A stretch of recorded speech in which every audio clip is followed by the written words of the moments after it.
تو یہ کتنی بری بات ہے کسی بندے کو یہ کہنا جو ایمانداری سے اپنا کام کرنا چاہتا ہے، اس کو یہ بات کہنا کہ تم میرے ساتھ انڈر ہینڈ ڈیل کر لو. لیکن کون سی چیز مجبور کرتی ہے انسان کو ایسی آفرز کرانے کے لیے؟ کون سی چیز؟ کریونگ مجبور کرتی ہے، کیونکہ وہ اپنے دل میں، اگر یہ کہا جائے کہ کوئی فیملی میں شادیاں ہیں تو اس کی اٹریکشن ہے، یہ شادیاں اٹینڈ کرنا چاہتے ہیں، تو آپ بتا دیجئے کہ کیا ایسا ہے؟ اور اگر کریونگ ہی یہ مجبور کرتی ہے بندے کو کہ ترلے لیتا پھرے. ہمارے ہاں اور بھی پیشنٹس ہوتے ہیں، پیشنٹس کی ایک قسم ہے بلکہ، جو کہ ایسا پیشنٹ آ جاتا ہے تو وہ ٹاپ ٹو باٹم اور باٹم سے ٹاپ تک ہر ایک کو آفر کراتا ہے کہ میں آپ کو یہ دے دوں گا، یا میں آپ کو نوکری دلا دوں گا، یا میں آپ کو پیسے دے دوں گا. اچھا، جب یہ باتیں ہم یہاں سٹیج سے کرتے ہیں تو تھوڑا تھوڑا تو برا لگتا ہوگا آپ کو، لیکن کارپٹ کے نیچے رہنے دیا کریں. کیا حال ہے جی؟ نہیں، کارپٹ کے نیچے نہیں رہنا.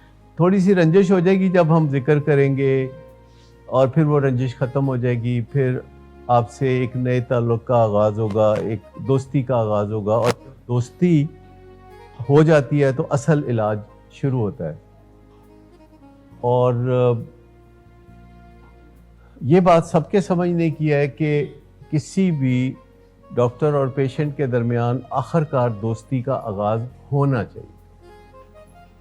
آخرکار دوستی کا آغاز ہونا چاہیے، کیونکہ اس سے اچھے علاج کی بنیاد پڑتی ہے، اور ہر ڈاکٹر اس دوستی کے آغاز کے لیے تیاری کر رہا ہوتا ہے کہ آج نہیں تو کل، کل نہیں تو پرسوں، پرسوں نہیں تو اگلے دن دوستی ہو جائے گی. یہ بیماری ایسی ہے، اس میں آپ حیران ہوں گے کہ ہر فیملی میں ایک جیسے خیالات ذہن میں آتے ہیں. مجھے یاد ہے 20 سال پہلے ایک فیملی کو میں نے ایک کتاب پڑھنے کے لیے دی، اور اس کتاب کا نام تھا کروشل کنورسیشن. اس کا نشے سے دور دور کوئی ذکر اس میں نہیں تھا، نشے کا کوئی ذکر نہیں تھا. اس میں کتاب کا مطلب تھا کہ مشکل موقع پہ انسان ایک دوسرے سے بات چیت کیسے کرے، مشکل ٹاپک پہ بات چیت کیسے کریں. اس میں نشے کا کوئی ذکر نہیں تھا. تو وہ کتاب میں نے ایک فیملی کو دی، اور اس وجہ سے کتاب دی کہ وہ 2 ہفتے کے لیے مجھ سے چھٹی مانگ رہے تھے. بچہ ان کا ہمارے ہاں تھا. 2 ہفتے کے لیے وہ چھٹی مانگ رہے تھے کہ ہم نے فرانس جانا ہے، پیرس میں جا کے تو ہم نے رہنا ہے، تو ہمیں 2 ہفتے کے لیے چھٹی دے دیں. میں نے کہا ایک شرط پہ مل سکتی ہے کہ یہ 2 ہفتے آپ نے اس کتاب کو اچھی طرح پڑھنا ہے، اور اس طرح پڑھنا ہے کہ آپ آ کے مجھے سمجھا سکیں، تو یہ سمجھوں گا کہ 2 ہفتے ضائع نہیں ہوئے آپ کے. تو انہوں نے وہ کتاب رکھ لی، اور جب وہ 2 ہفتے کے بعد آئے تو میں نے ان سے پوچھا کہ آپ نے وہ کتاب پڑھی ہوگی؟ تو انہوں نے کہا نہیں ڈاکٹر صاحب، ٹو بی ویری آنیسٹ، ہم نے کتاب کو بالکل چھیڑا بھی نہیں. میں نے کہا کیوں؟ کہتے ہیں کہ وہ ہوا یہ کہ ہمارے ساتھ ہمارے جیٹھ اور ان کی وائف بھی تھیں، اور ہم ایک ہی ہوٹل میں ٹھہرے ہوئے تھے.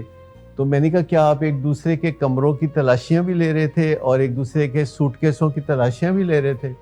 کہتے نہیں، میں نے تو اس کے اوپر خاکی کاغذ چڑھا کے اپنے سوٹ کیس کے کپڑوں کے سب کے نیچے اس کو رکھا ہوا تھا، لیکن 2 ہفتے کے دوران میری جرت نہیں پڑی کہ میں اس کتاب کو نکال کے کھول کے دیکھوں.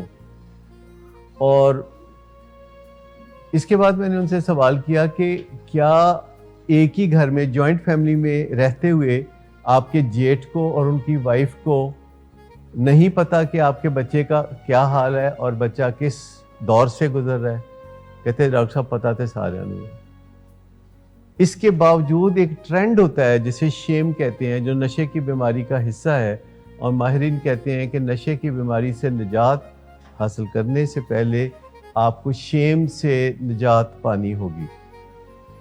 ویسے کوئی بھی بیماری ہو تو اس کے اندر کچھ نہ کچھ شیم ہوتی ہے. دل کا دورہ کسی کو پڑ جائے تو وہ کاروباری حلقوں میں چھپانا چاہتے ہیں.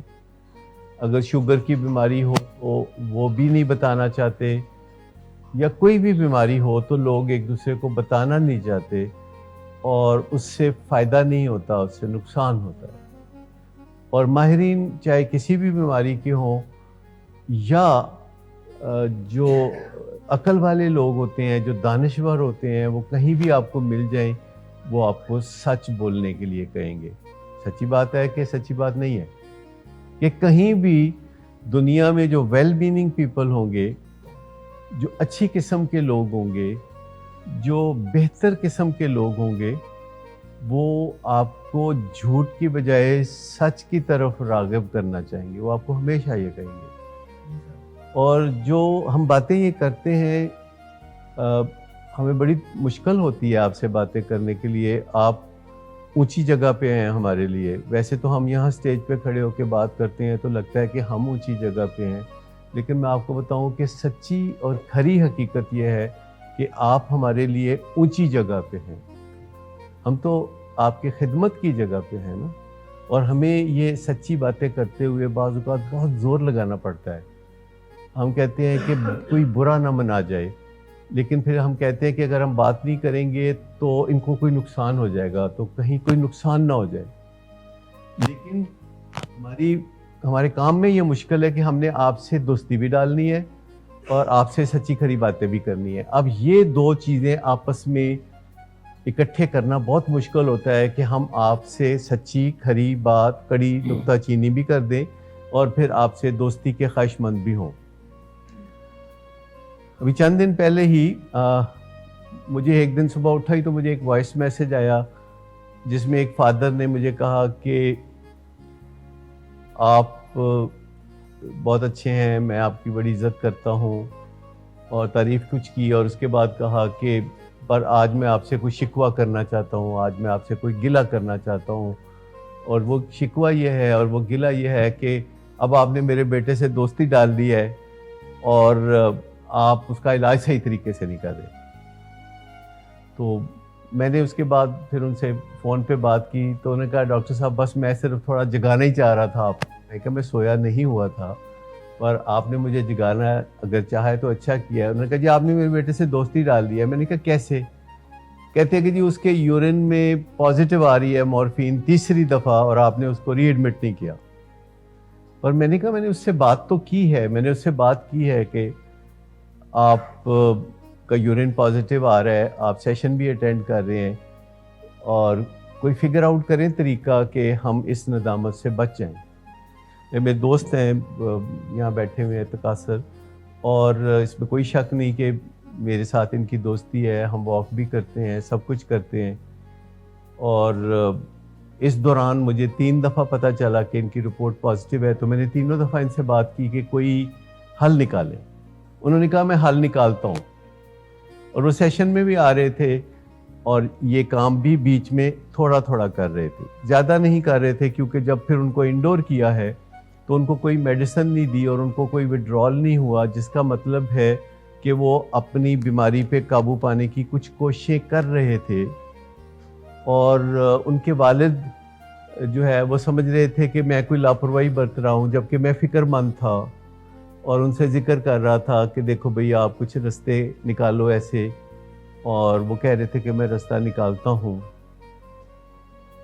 اور پھر میں نے ان سے دوبارہ بات کی، میں نے کہا دیکھیں آج میں آپ کا ٹیسٹ لیتا ہوں، اگر یہ پازیٹیو ہوگا تو میں آپ کو انڈور کروں گا فار اے ویک، لیکن آپ نے رستہ نکالنا ہے، ایسا رستہ نکالنا ہے جس میں میری عزت جو ہے اس میں اضافہ ہو، کمی نہ ہو۔ اور پھر میری باتیں ہوئیں کچھ تقاصر سے، انہوں نے مجھے بتایا کہ ہاں میں پوری کوشش کر رہا ہوں، اور انہوں نے پھر وہ بندہ ایک ایکسکیوز بھی ڈھونڈتا ہے کہ وہ آپ بیمار ہو گئے تھے تو میں آپ کے ساتھ واک کرنی ختم کر دی تھی، کیونکہ آپ بیمار تھے تو میں آپ کے ساتھ روز مل نہیں رہا تھا، ہم واک نہیں کر رہے تھے، تو اس وجہ سے مجھ سے یہ کوتاہی ہو گئی۔ تو میں نے کہا نہیں، آپ نے ڈپینڈ نہیں کرنا کسی چیز پہ، مجھ پہ بھی ڈپینڈ نہیں کرنا، آپ نے اپنے آپ پہ ڈپینڈ کرنا۔ اور انہوں نے مجھ سے وعدہ کیا، اور پھر کہا کہ اچھا مجھے ابا سے یہ شکایت ہے۔ میں نے کہا وہ ایک سیپریٹ بات ہے، آپ کو ابا سے یہ شکایت ہے کرتے رہیے، لیکن اس کو نشے کے ساتھ مکس اپ نہ کریں۔ ہمارے پیشنٹس اگر ایک یہ بات سمجھ لیں کہ نون ایشو کو ایشو کے ساتھ مکس نہ کریں۔ دیکھیں ایک ایشو ہے جو ڈرگ کا ایشو ہے، ایڈکشن کا ایشو ہے، ڈپینڈنسی کا ایشو ہے۔ ایک ایشو ہے جو گھر میں خرچے کا ایشو ہے، گلے شکووں کا ایشو ہے کہ تم نے میرے ساتھ یہ کیا تھا، انہوں نے میرے ساتھ یہ نہیں کیا تھا، میرا خیال نہیں رکھا تھا۔ یہ الگ الگ چیزیں ہیں، ان کو آپس میں مکس نہ کریں۔ اگر ہم نشے کی بیماری کو بالکل ایک الگ دیکھنا شروع کر دیں اور اپنے تعلقات کو، اپنے گھریلو معاملات کو، دین کو، غصے گلے کو الگ دیکھنا شروع کر دیں تو دونوں مسئلے حل ہو جائیں گے. یعنی نشے کی بیماری کا مسئلہ بھی حل ہو جائے گا اور ہمارے کو گلے شکوے ہیں تو وہ بھی سارٹ آؤٹ ہو جائیں گے. تو کبھی کبھی ہاں جب سٹیج سے بات کرتے ہیں تو ہمارا مقصد صرف اس ڈینائل کو توڑنا ہوتا ہے جو 1 to 1 نہیں توڑا جا سکتا.